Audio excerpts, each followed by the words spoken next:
I never imagined that the most difficult day of my life would also be the most beautiful day, the day my baby was born. It was 4 in the morning when I suddenly felt a sharp pain in my stomach. I knew the time had come. In the midst of the pain, I woke up my husband, Ronald. "Ronald, maybe labor pains have started," I said in a trembling voice. He looked at the watch, got irritated and said, "Now? It's 4 in the morning, can't you wait a little?" I didn't say anything, just clenched my teeth in pain and started getting my bag ready for the hospital. I didn't expect him to help me anymore, but there was still a hope that maybe today would be different. We drove to the hospital. From registration to the waiting area, Ronald didn't say a word. There was a strange indifference on his face. Soon the pain became unbearable, and I was taken in on a stretcher. The nurses took care of everything, but there was a void in my heart. I wanted Ronald to hold my hand, look me in the eyes and say, "It's going to be okay." But he was not even in the waiting room outside. In the delivery room I was screaming, writhing in pain, and wondering every minute if someone would open the door and say, "I am with you." But the door opened, and the nurse came in.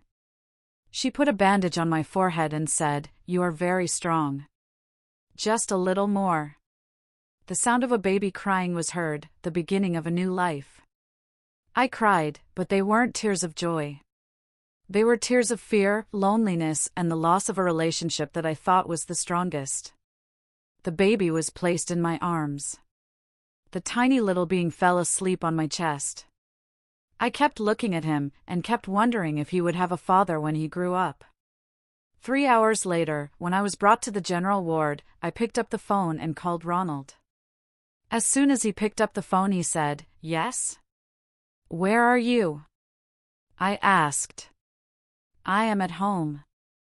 The delivery has been done, right? What do you want to do now?" His tone was cold and strange. "Won't you come?"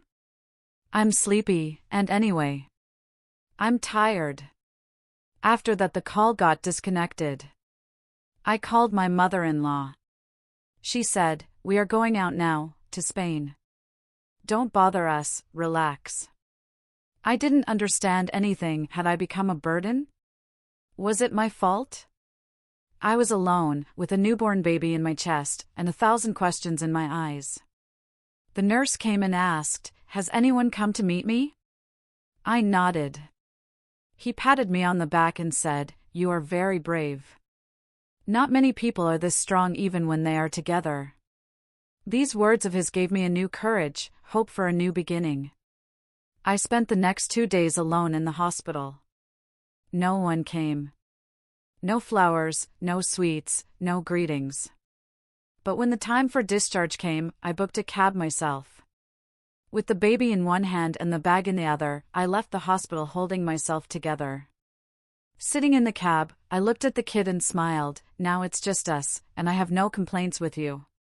He smiled for the first time. I decided at that very moment, I would no longer be dependent on anyone's mercy or support. I am alone, but not weak. 2 days after discharge, I was back in my small apartment. With a newborn baby in one hand and an old bag in the other, which contained hospital files and some clothes. There was still pain in my back. The prick of stitches at every step made me realize that I was not broken, just a little tired. I opened the door, everything was as it was, scattered, cold, and completely empty. As if no one had waited for me. I laid the child on the bed and sat next to him. His tiny fingers were holding mine. That innocent face, which had not yet experienced even the shadow of a relationship, was staring at me, as if asking, "Mom, what will happen to us?" Perhaps even I did not have the answer to that innocent question. After some time, I gathered courage and called my parents home. My elder sister picked up the phone. "Hello," he said. "Dee Dee. I have come back from the hospital. The delivery has been done." My voice was trembling. He responded after a few seconds of silence, "Oh, okay. Everything went well?" "Yes, but I was alone. No one came. Tell Mom and Dad to come over once.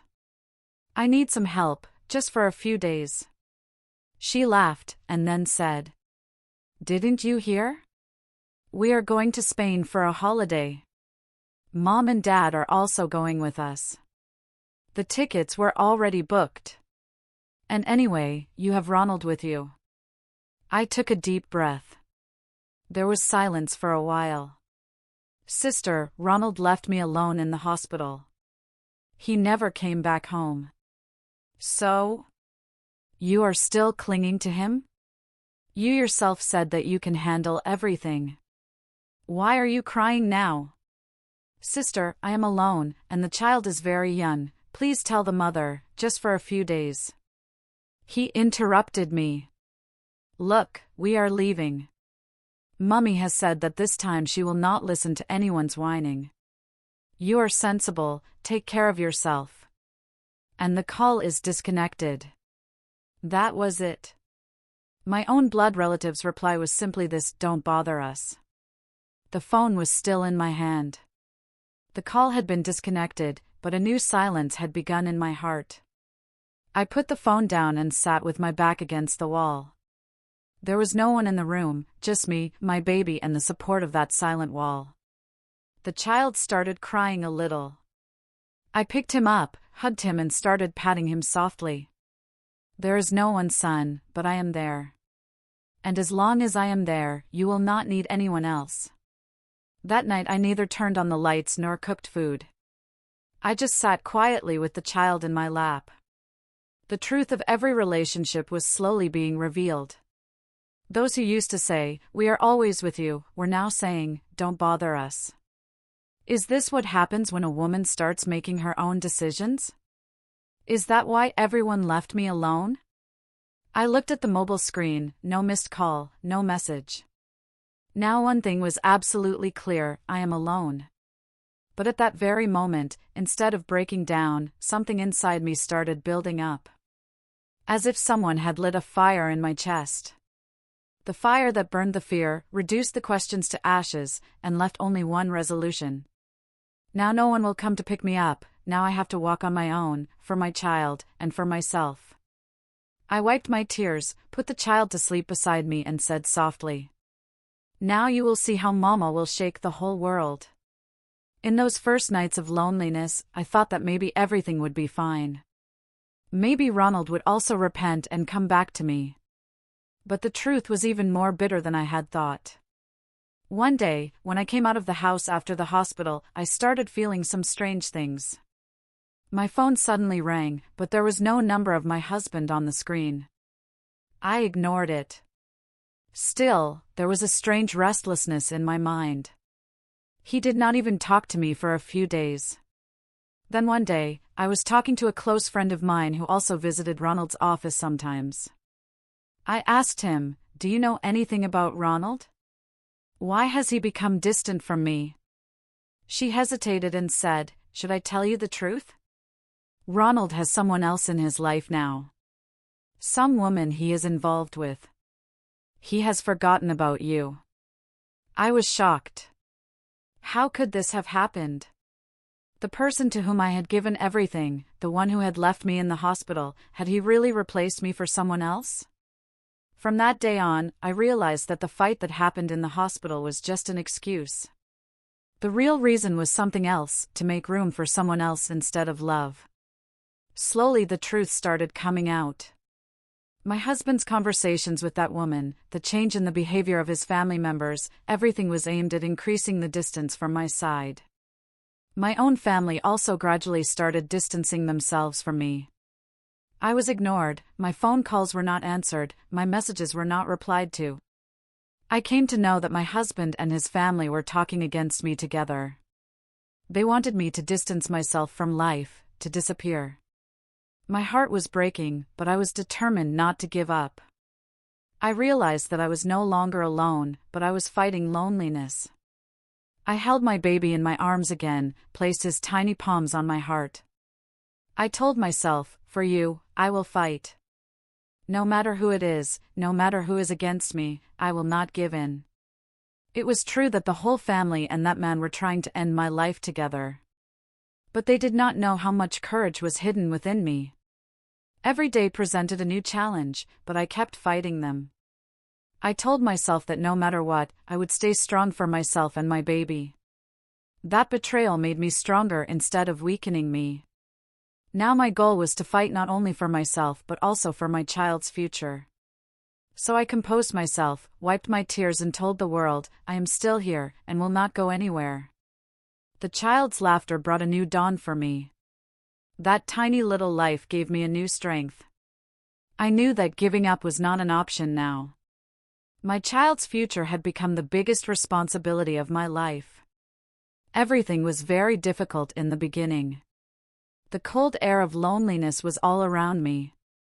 Being abandoned in the hospital, the indifference of my husband and family, everything was piercing my heart. But the innocence of that child gave me the strength to get up every day. I decided that I would stand up for myself now. No one could weaken me, no matter what. So, I rekindled my dreams and gathered the courage to start a small startup. I knew that the beginning would not be easy. There was a shortage of money, lack of time, and the burden of responsibilities on my shoulders. But I did not give up. Every day I looked for new ways, tried to find a solution to every problem. After a long day of babysitting, I would sit in front of the computer, working on my small business idea. I would stay up late at night making plans and preparing for the next day. The first month felt like I was floating in darkness. Fewer clients, less money, and constant challenges. Many times it felt like all this would go to waste, but every time I pulled myself together. Slowly people started understanding my hard work. Small orders started coming one by one. My startup started running slowly. My hard work paid off. My customers started increasing, my confidence grew. My work that started from that small place had now become a ray of hope. I learned that falling in life is not a big deal, getting up is the real strength. And I got up, for myself and my child. Now no obstacle was big enough for me. I had become the heroine of my own story. When I laid the foundation of my small startup 3 years ago, probably no one had imagined that I would be able to reach this point. At that time I had only a dream and complete faith in it. But hard work and dedication turned my dream into reality. In the beginning, every day brought new challenges. Lack of money, tough market competition, and at times, lack of confidence in myself. But I never gave up. I kept reminding myself again and again why I was doing all this, for my child, for myself. I kept working hard day and night. I kept working on new ideas and updating myself to improve my company. Slowly, I started getting people's trust. I started with small orders, but I never took those small steps lightly. I felt proud of myself when my company reached that milestone in 3 years. Our company had now become a brand, which was recognized in the market. The demand for our products and services grew rapidly. Investors came, expansion happened, and we started touching new heights. My struggle and dedication were paying off. I proved that when there is determination in the heart, no destination is far. The story of that little girl who had lost everything had now become the story of a successful businesswoman. But the most important thing was that I did it all on my own. Without anyone's help, just with my hard work and courage. Now my company was earning millions of dollars, and I had become an example that no matter how many difficulties come, if a person is determined, then he will definitely achieve success. I never thought that the day would come when the same person who had hurt me would stand at my company's door asking for a job. But the stories of life never go straight. One day, I saw her figure at the office door.